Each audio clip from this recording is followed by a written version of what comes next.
Hello students, कैसे हैं आप? Very good, very good.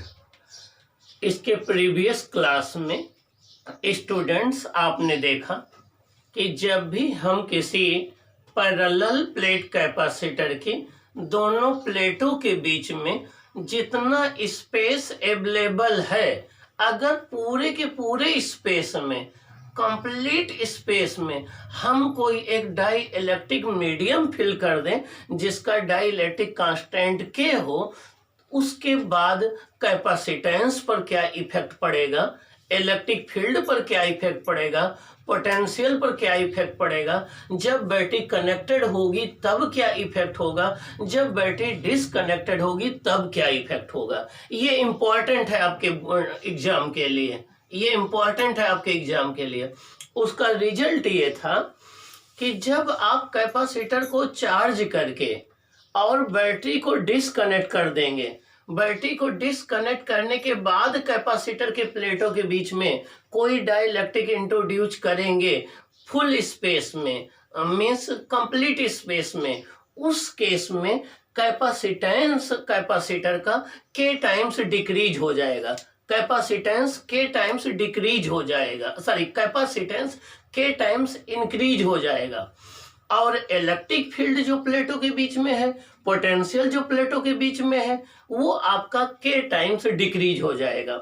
इसका फॉर्मूला आया था C equal to K C naught, V equal to V naught upon K, E equal to E naught upon K, ये formula आया था। लेकिन सबसे इंपॉर्टेंट पॉइंट ये है कि चार्ज पर कोई इफेक्ट नहीं पड़ेगा। उसका रीजन क्या है कि चार्ज को सप्लाई कौन करता है, बैटरी या सेल।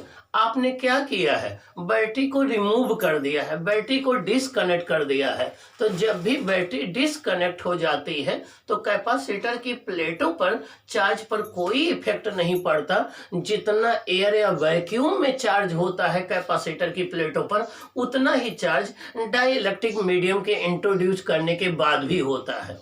तो चार्ज पर कोई इफेक्ट नहीं पड़ेगा, पोटेंशियल के टाइम्स डिक्रीज कर जाएगा, इलेक्ट्रिक फील्ड के टाइम्स डिक्रीज कर जाएगी, कैपेसिटेंस के टाइम्स इंक्रीज कर जाएगा।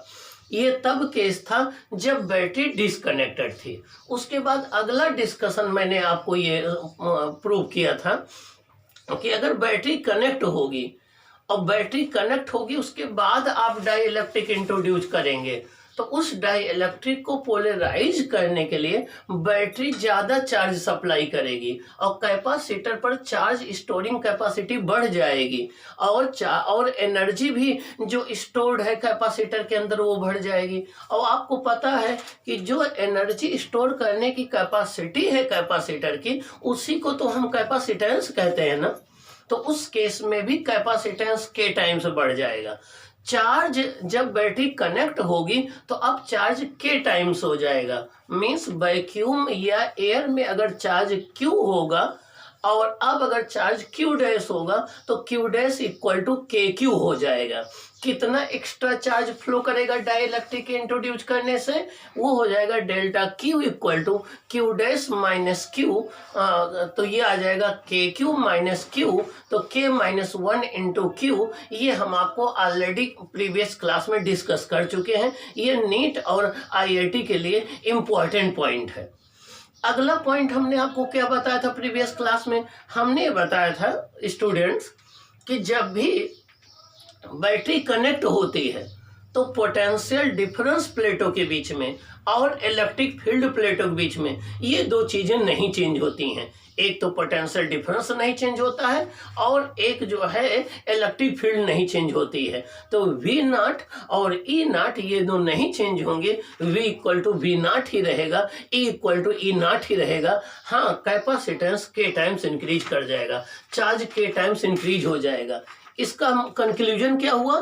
कंक्लूजन ये हुआ कि चाहे बैटरी कनेक्टेड हो चाहे बैटरी डिसकनेक्टेड हो, जब भी आप डाइलेक्ट्रिक इंट्रोड्यूस करोगे तो कैपेसिटेंस हमेशा के टाइम्स बढ़ेगा, लेकिन इलेक्ट्रिक फील्ड और पोटेंशियल बैटरी के कनेक्ट रहने पर कांस्टेंट रहेगा और चार्ज जो है के टाइम्स इंक्रीज कर जाएगा, जबकि बैटरी के डिसकनेक्ट रहने पर चार्ज कांस्टेंट रहेगा, पोटेंशियल और इलेक्ट्रिक फील्ड डिक्रीज हो जाएगी। ओके, ये प्रीवियस क्लास में हमने डिस्कशन किया था और प्रीवियस क्लास में हमने आपको डाइलेक्ट्रिक कांस्टेंट की डिफिनेशन भी बताई थी। बताया था आपको कि डाइलेक्ट्रिक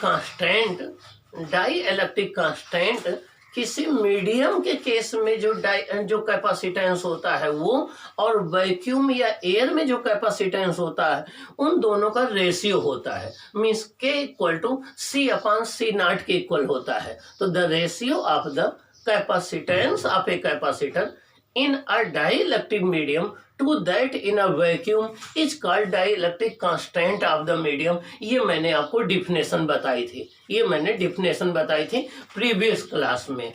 अब आज का हमारा सबसे इंपॉर्टेंट डिस्कशन है, आप इसको बहुत ध्यान से सुनेंगे और अगर आप सीरियस होकर के हर वीडियो लेक्चर को, हर कॉन्सेप्ट को सुनेंगे तो आप फिजिक्स के जरूर मास्टर बन जाएंगे। ऐसा मेरा प्रॉमिस है, ऐसा मेरा कमिटमेंट है। मैं इसलिए कह रहा हूं कि मैं एक सीक्वेंस से एक टॉपिक वाइज वीडियो लेक्चर आपके लिए बना रहा हूं, जिससे आपकी पूरी कॉन्सेप्ट क्लियर होती जाए और फिर हर एक वीडियो लेक्चर पर मैं आपको क्वेश्चन भी डिस्कस करूंगा, मैं न्यूमेरिकल भी डिस्कस करूंगा। ऐसा नहीं कि मैं आपको यहीं पर छोड़ दूंगा।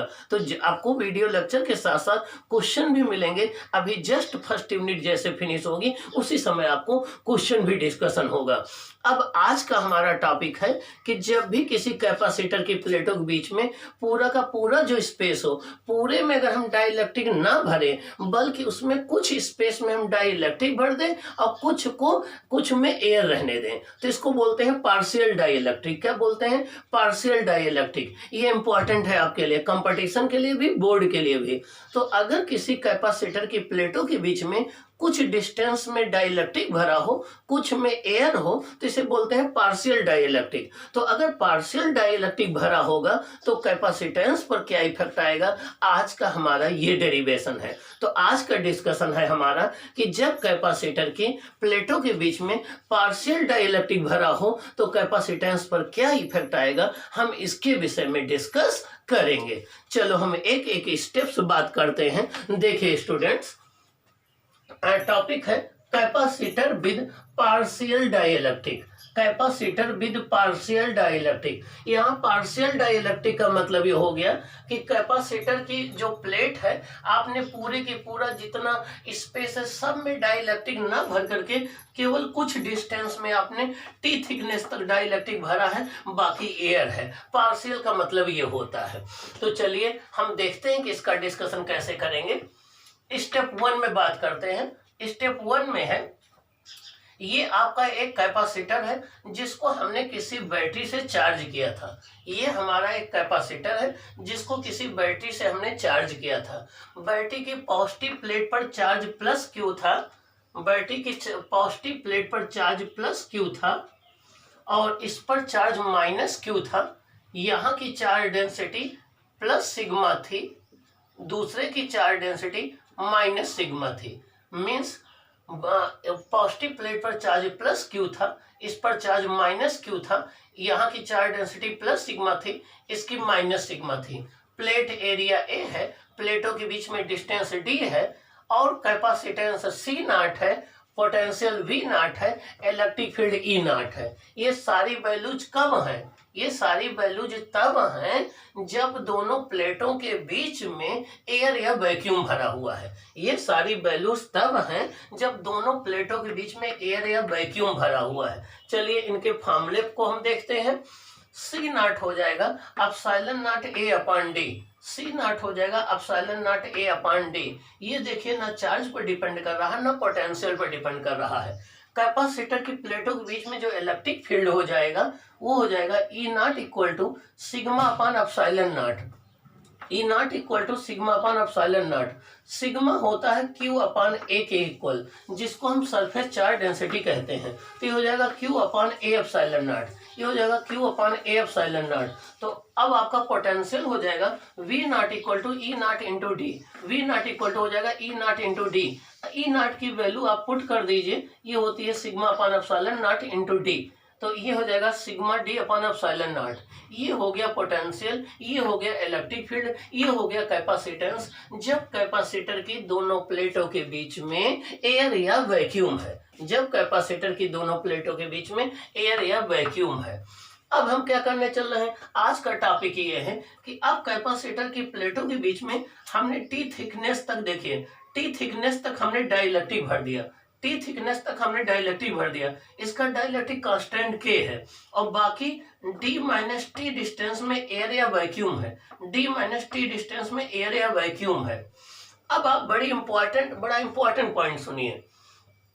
जब ये डाइलेक्ट्रिक आप इंट्रोड्यूस कर देंगे तो डाइलेक्ट्रिक के अंदर डाइलेक्ट्रिक के मॉलिक्यूल के पोलराइजेशन होने की वजह से एक इंड्यूस्ड इलेक्ट्रिक फील्ड आ जाएगी। उस वजह से डाइलेक्ट्रिक मटेरियल के अंदर इलेक्ट्रिक फील्ड चेंज हो जाएगी।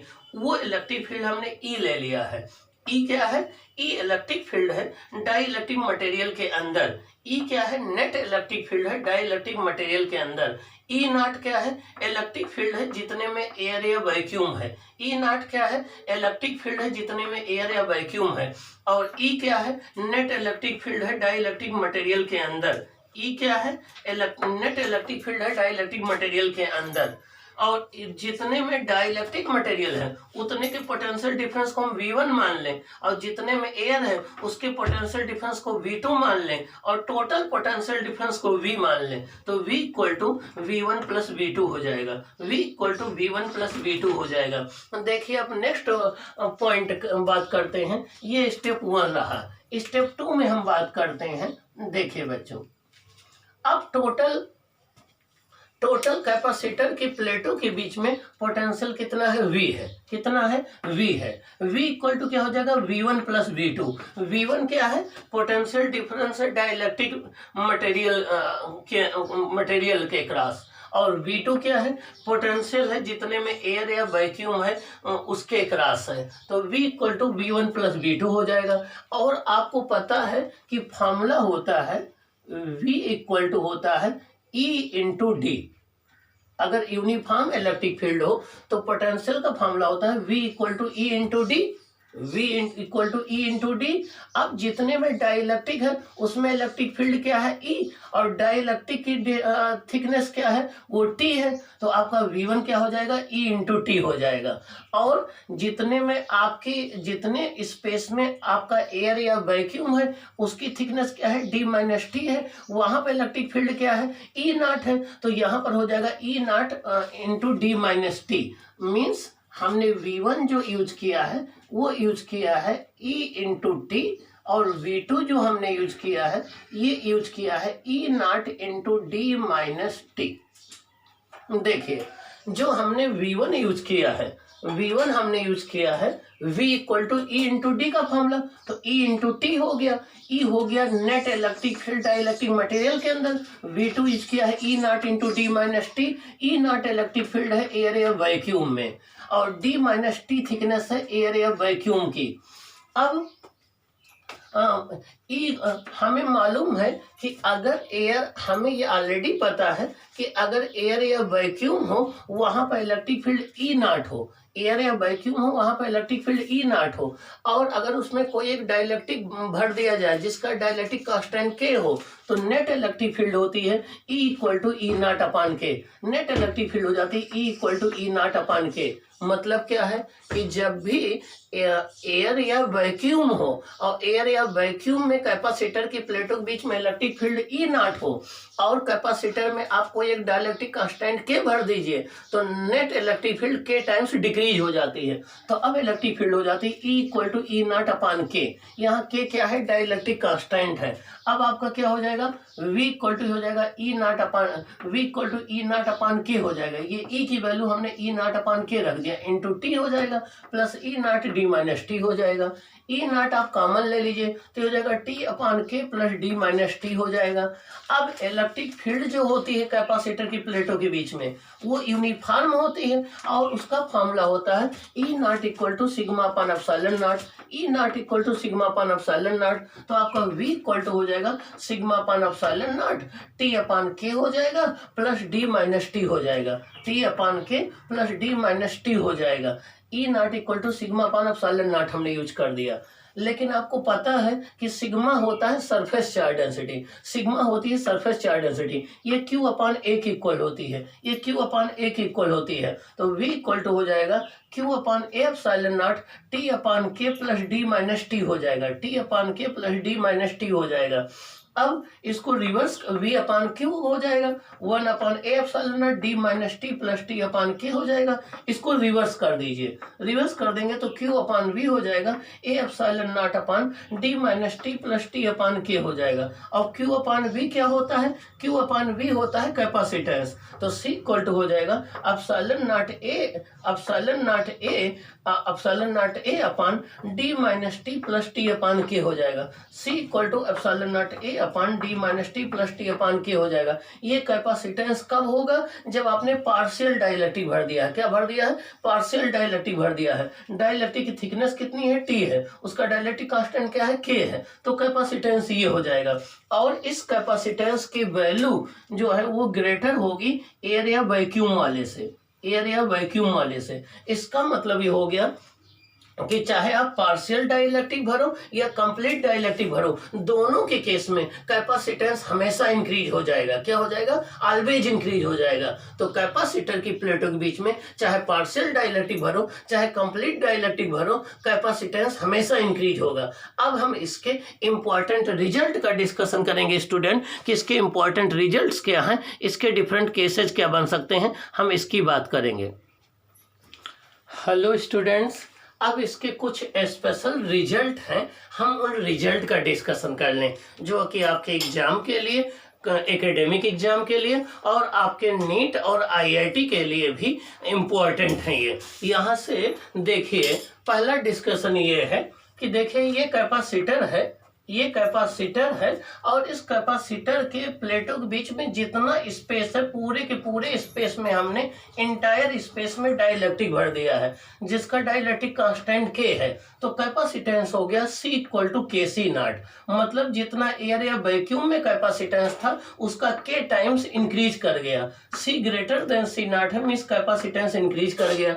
अगर हमने कंप्लीट पूरे स्पेस में ना भर करके पार्शियल डाइलेक्ट्रिक भरा है टी थिकनेस में जिसका डाइलेक्ट्रिक कांस्टेंट के है, अब C डैश हो गया epsilon not A upon D minus T plus T upon K हो गया। अब भी कैपेसिटेंस इंक्रीज हो जाएगा, इसकी वैल्यू वैक्यूम से ज्यादा होगी। इसका मतलब ये हो गया कि पहला रिजल्ट आपको ये याद रखना है कि जब भी किसी कैपेसिटर की प्लेटों के बीच में कोई डाइलेक्ट्रिक इंट्रोड्यूस किया जाता है, चाहे वो कंप्लीट स्पेस में, इंटायर स्पेस में फील्ड किया जाए, चाहे वो पार्शियल स्पेस में फिल किया जाए, दोनों के केस में कैपेसिटेंस इंक्रीज हो जाता है। दोनों के केस में कैपेसिटेंस इंक्रीज हो जाता है। अब दूसरा डिस्कशन क्या है? इफ हम मेटल सीट इज इंसर्टेड, अगर हम यहाँ पर ये डाइलेक्ट्रिक के बजाय एक मेटल सीट अगर यहाँ पर इंसर्ट कर दें, क्या यहाँ पर कोई एक एल्युमिनियम है या कॉपर है या गोल्ड है, कोई एक मेटल सीट अगर हम यहाँ पर इंसर्ट कर दें, तब कैपेसिटेंस पर क्या इफेक्ट पड़ेगा? देखिए ये हो जाएगा C double dash equal to epsilon not A upon D minus T plus T upon K. Metal के लिए डाइलेक्ट्रिक कांस्टेंट इनफाइनाइट होता है, मेटल के लिए डाइलेक्ट्रिक कांस्टेंट इनफाइनाइट होता है। तो ये हो जाएगा C double dash equal to epsilon not A upon D minus T plus T upon infinity हो जाएगा। 1 अपॉन इन्फिनिटी 0 होता है। तो हो जाएगा epsilon not A upon D minus T. इसका मतलब क्या हुआ? इसका मतलब ये हुआ कि अगर हम इसको राइट कर सकते हैं, एप्सिलॉन नॉट यहाँ पर डी कॉमन ले लें तो हो जाएगा 1 माइनस टी अपॉन डी आ जाएगा। और ये आपका आ जाएगा epsilon not A upon D into ये आ जाएगा 1 माइनस टी अपॉन डी आ जाएगा। और ये क्या है, कैपेसिटेंस एयर या वैक्यूम में है, हमने इसे यहाँ डी कॉमन ले लिया तो epsilon not A upon D हो गया, 1 माइनस टी अपॉन, यहाँ से आ जाएगा आपका सी डबल डैश आ जाएगा C naught upon 1 minus T upon D हो जाएगा।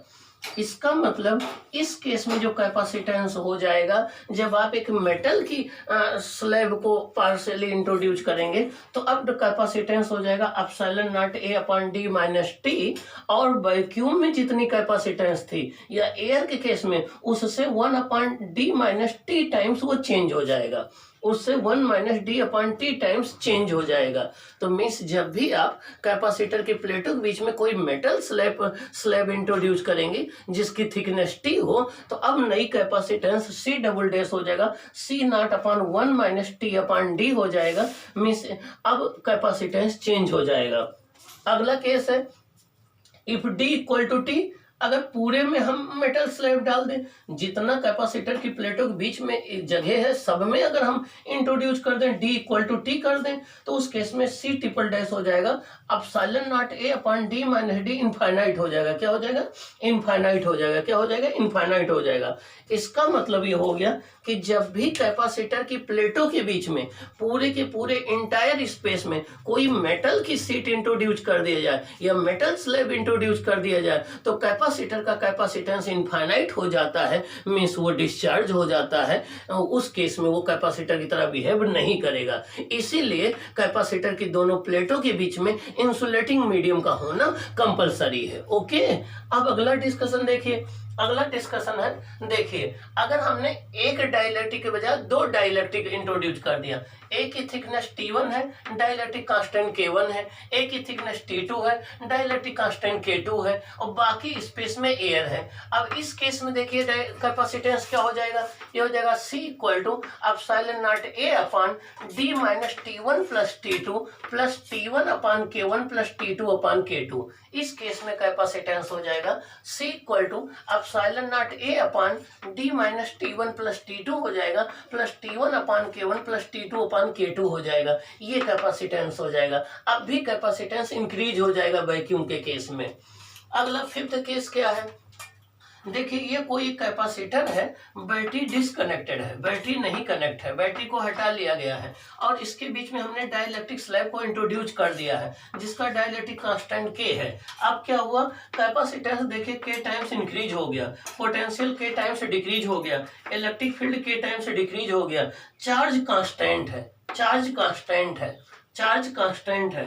तो कैपेसिटेंस इंक्रीज हुआ, पोटेंशियल डिक्रीज हुआ, इलेक्ट्रिक फील्ड डिक्रीज हुआ, चार्ज कांस्टेंट है क्योंकि चार्ज करने वाली सप्लाई बैटरी को हटा लिया गया है। अब यहाँ पर देखिए बैटरी कनेक्टेड है, बैटरी कनेक्ट है और हमने इसमें डाइलेक्ट्रिक स्लैब इंट्रोड्यूस कर दिया है के डाइलेक्ट्रिक कांस्टेंट का। अब देखिए क्या होगा, कैपेसिटेंस KC नॉट हो गया, पोटेंशियल V का V नॉट रहा, जो एयर या वैक्यूम में पोटेंशियल था वही अब भी है, पोटेंशियल में कोई चेंज नहीं हो गया।